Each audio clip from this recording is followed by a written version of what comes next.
нашої держави. Зараз, можливо, вирішується доля нашої країни. Я запитую, чи ви з нами? Вони відповідають, що з нами, але нас із собою в альянс вони брати не готові. Ketika Rusia menggerakkan pasukannya dalam 1 bulan mengelilingi Ukraina dari sisi timur Ukraina, dari sisi selatan Ukraina, dan dari sisi Belarusia, tidak ada satupun negara dunia bisa bergerak membantu Ukraina. Hebatnya lagi, pengamat militer pertahanan negeri Wakanda, tidak ada satupun yang mengatakan secara nasional apa yang akan terjadi jika Rusia menyerang Ukraina. Bahkan mengamatinya pun tidak. Bahkan sampai saat ini memberi tanggapan pun tidak. Maka sebagai Presiden Republik Sontoloyo, Bosman lah yang mencoba mengingatkan warganya walau hanya komunitas kecil. Pertama, akan naiknya harga BBM serta gas yang akan ke $100 yang akan berefek kenaikan harga-harga di Indonesia.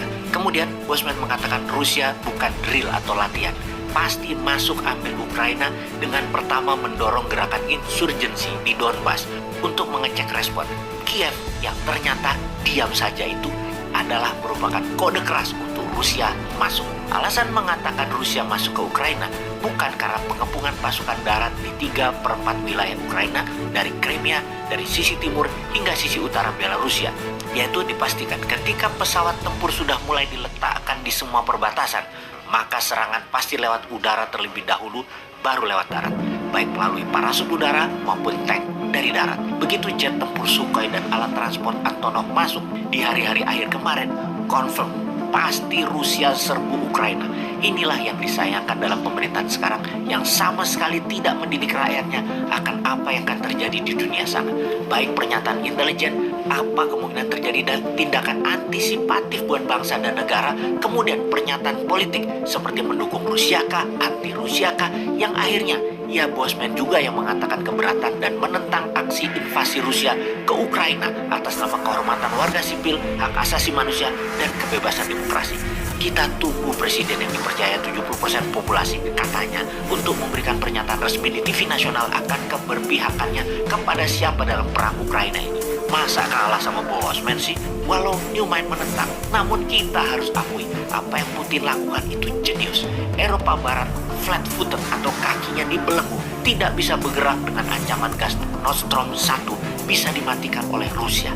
NATO tidak bisa jalan darat karena Belarusia dibuat konflik dengan Polandia. Turki yang NATO namun berhutang dengan Putin juga memilih diam. Hanya Inggris dan Amerika yang bengok-bengok juga hanya mengirim 3.000 tentara ke dalam Ukraina. Hanya personel, tidak didukung armor dan peralatan pendukung tempur lainnya seperti tank, jet fighter, peluncur roket pun hanya sebatas RPG, personal armor. Jadi, apakah akan terjadi perang dunia ketiga? Maka kita mengacu pada perang terdekat sebelum perang Ukraina ini, yaitu perang Teluk. Ketika Saddam serbu Kuwait, maka dalam 1 bulan Kuwait takluk. Lalu Amerika dan sekutunya menggunakan basis Arab Saudi untuk menyiapkan serangan balasan. Dalam 3 bulan dideploy 400.000 tentara sekutu pihak barat.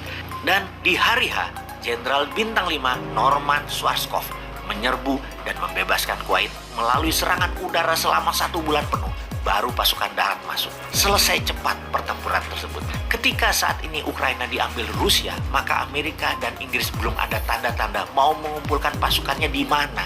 Di Turki. Mungkin akan masuk pangkalan udaranya. Mungkin bisa untuk pasukan udara. Namun pasukan darat masuk dari mana ke Ukraina? Pasukan laut tidak bisa masuk lewat Laut Hitam. Lewat Polandia. Ya mungkin sekali, namun memerlukan bulanan mendeploy 200.000 tentara sekutu. Itu sekali lagi mungkin 6 bulan dan Rusia keburu lebih kuat.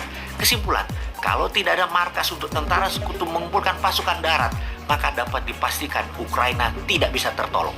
Demikian uraian singkat, semoga bermanfaat daripada menunggu petunjuk dari pejabat yang ternyata tidak pernah ada kabarnya. Yang penting informasi odong-odong Bosman bisa menghibur barangkali.